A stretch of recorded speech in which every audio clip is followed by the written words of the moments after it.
Buenas tardes.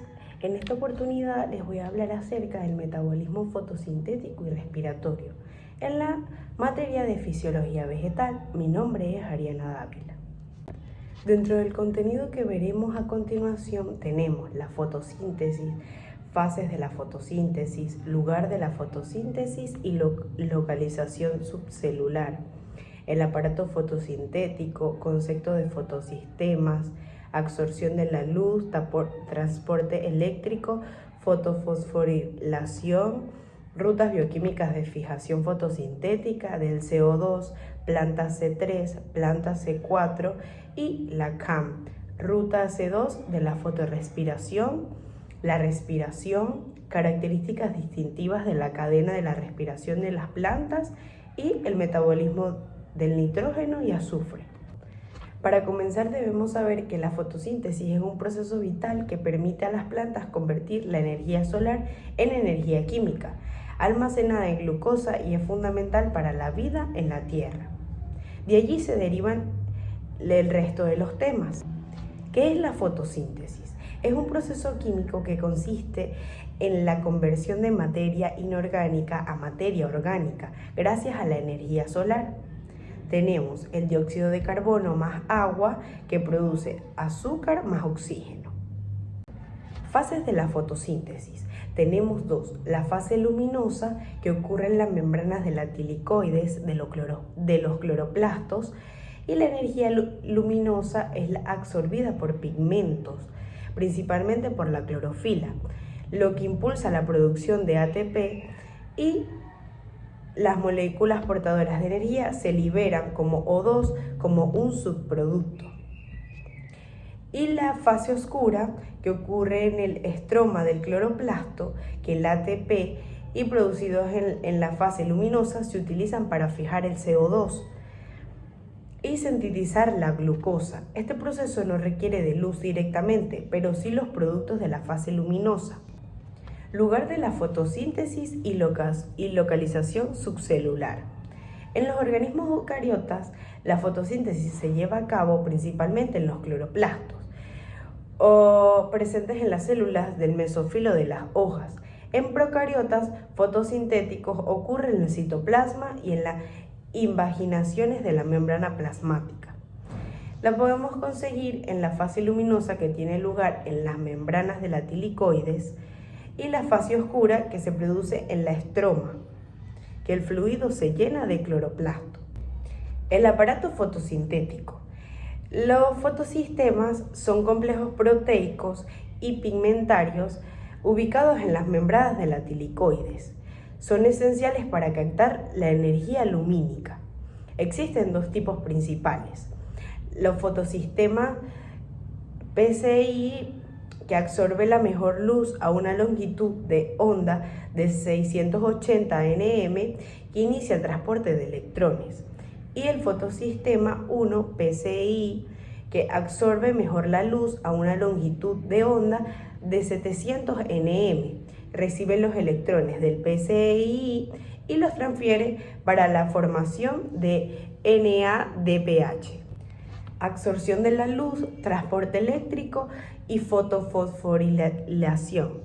La absorción de la luz en los pigmentos de los fotosistemas que absorben fotones de luz, excitando sus electrones a un nivel de energía superior.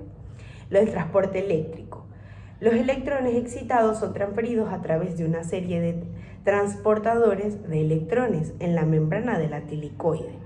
Este flujo de electrones crea gradientes de protones a través de la membrana. Y la fotofosforilación es el gradiente de protones que impulsa la síntesis del ATP a partir de ADP. Y fosfato inorgánico, un proceso mediado por la ATP sintasa. Este proceso se llama fotofosforilación porque es impulsado por la energía de la luz. Los electrones también se utilizan para reducir el NADP más el ANADP. Las rutas bioquímicas de la fijación del fotosintética del CO2.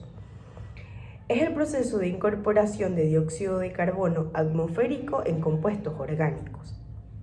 Asimismo, la planta C3, tenemos que la mayoría de las plantas son C3.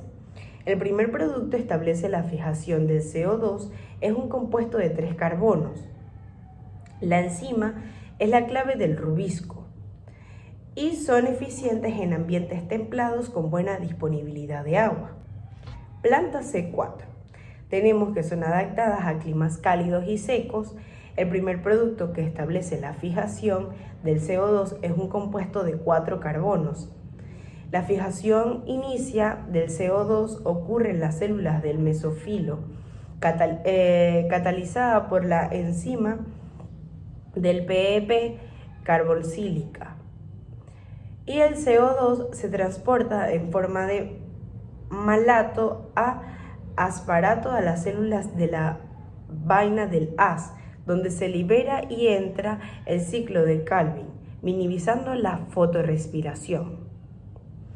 Cuando hablamos de las plantas CAM, metabolismo ácido de las crasuláceas, tenemos que son adaptadas a ambientes desérticos extremos, como son los cactus y las suculentas, que realizan una aparición temporal de la fijación del CO2.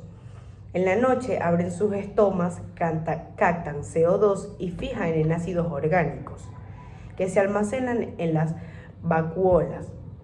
Y de día cierran sus estomas para conservar agua y los ácidos orgánicos se descarboxilan para liberar CO2 que entran al ciclo de Calvin.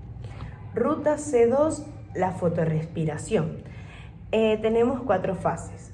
Es un proceso metabólico que ocurre en plantas C3, especialmente bajo condiciones de alta temperatura y de alta intensidad lumínica, con baja concentración de CO2 y alta en O2. La enzima rubisca puede actuar oxigenada catalizando reacciones de la RUB con CO2 en lugar de CO2. La fotorrespiración reduce la eficiencia fotosintética al consumir energía ATP y NADP y liberar CO2 sin producir azúcares. Esto produce 3-fosfoglicerato, que puede ser reciclado, y 2-fosfoglicerato, que no es útil y debe ser metabolizado, lo que consume energía. La respiración es el proceso por el cual las células descomponen la glucosa u otras moléculas orgánicas para liberar energía en forma de ATP. Es un proceso catabólico que ocurre en la mayoría de los organismos, incluidas las plantas. El metabolismo del nitrógeno y azufre.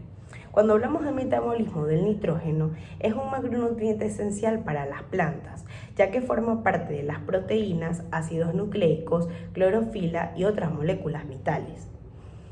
Entre ellos tenemos la asimilación de nitratos. Los nitratos son reducidos a nitritos por el nitrato reductor.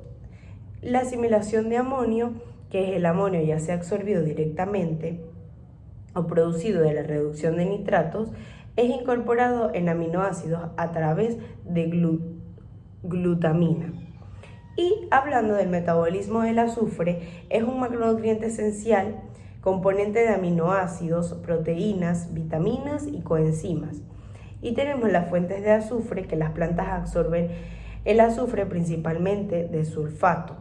Asimilación del sulfato. El sulfato es la actividad adenosin de 5-fotosulfato, APS, y luego 3-fotodenosis y 5-fotosulfatos, PAPS. Parte práctica. Tenemos como objetivo que vamos a demostrar que cuando una planta está debajo de la luz, produce pequeñas burbujas de oxígeno, O2. ¿Cómo funciona? Las plantas son pequeñas fábricas solares, con la energía de la luz del sol y el agua. La planta produce su comida y, como desecho, nos regala oxígeno. Esas burbujas que verán son ese pequeño oxígeno escapando. Los materiales que utilizamos fue una planta pequeña que se pueda mojar, un vaso transparente o un vaso de vidrio normal o una botella de plástico transparente, agua del grifo, una bolsa y luz del sol, que es fundamental. O también lo puedes hacer con una lámpara muy potente. Los pasos a seguir. Se preparó la planta, se coloca la planta en el fondo del vaso, se vierte el agua hasta casi llenar el vaso y se coloca a la luz. Se observa con paciencia y se espera un rato. Dependiendo de la planta y la luz que se obtenga, pueden pasar entre 30 minutos y 2 horas. Como podemos ver en estas imágenes, se acaba de colocar la planta con los pasos a seguir y no podemos observar ninguna burbuja presente. Resultados. Vas a ver cómo la planta al recibir la luz empieza a burbujear. Esas burbujitas son oxígeno, la prueba de que la fotosíntesis está ocurriendo. Veamos cómo la luz hace que la planta suelte oxígeno. Es como su forma de respirar para nosotros. Allí en las imágenes podemos observar las burbujitas producidas. En conclusión, en resumen, la fotosíntesis es un proceso fundamental para la vida en la Tierra, ya que le permite a las plantas transformar la energía solar en energía química, produciendo oxígeno y glucosa. Este proceso se divide en base lumínica y oscura, con unos roles específicos con la generación de energía y la fijación de CO2. Además, la respiración celular complementa la fotosíntesis a través de la glucosa en ATP, proporcionando energía para el crecimiento y desarrollo de las plantas. Juntos, estos procesos, junto con el metabolismo del nitrógeno y el azufre, son esenciales para la salud vegetal y el equilibrio de los ecosistemas.